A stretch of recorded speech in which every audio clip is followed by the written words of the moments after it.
The needs within a human being have risen because of a certain sense of incompleteness. People are forming relationships to experience a certain sense of completeness within themselves. When you have a good relationship with someone dear to you, you feel complete. When you don't have that, you feel incomplete. Why is this so?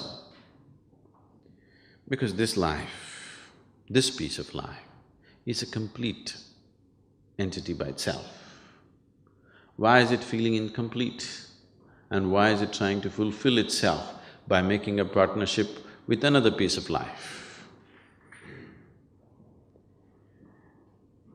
Fundamental reason is that we have not explored this life in its full depth and dimension.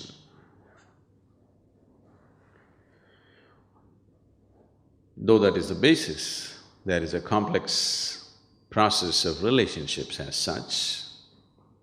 There are expectations. And expectations, and expectations, and expectations. The expectations that most people are creating are such that there is no human being on the planet who could ever fulfill those expectations. In the process of holding a relationship, the first moment of meeting, the expectations may be common, but as every step that we take in life, the expectations may become different.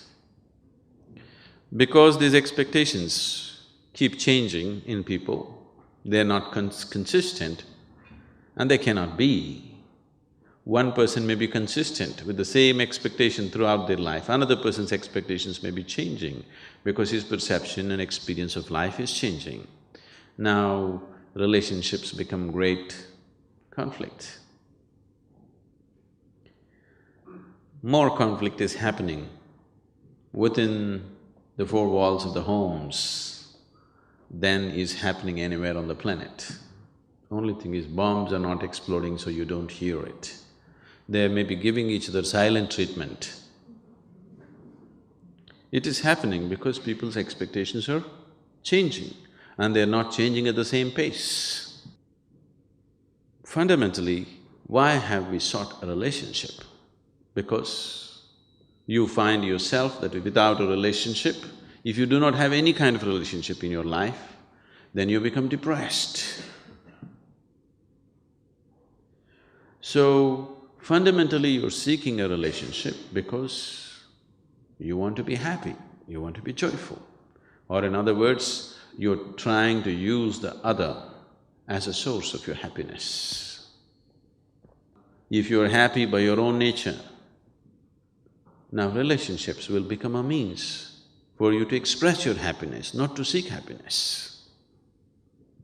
If you're forming relationships to seek happiness and trying to squeeze happiness out of somebody, and that person is trying to squeeze happiness out of you, now this is going to be a painful relationship after some time.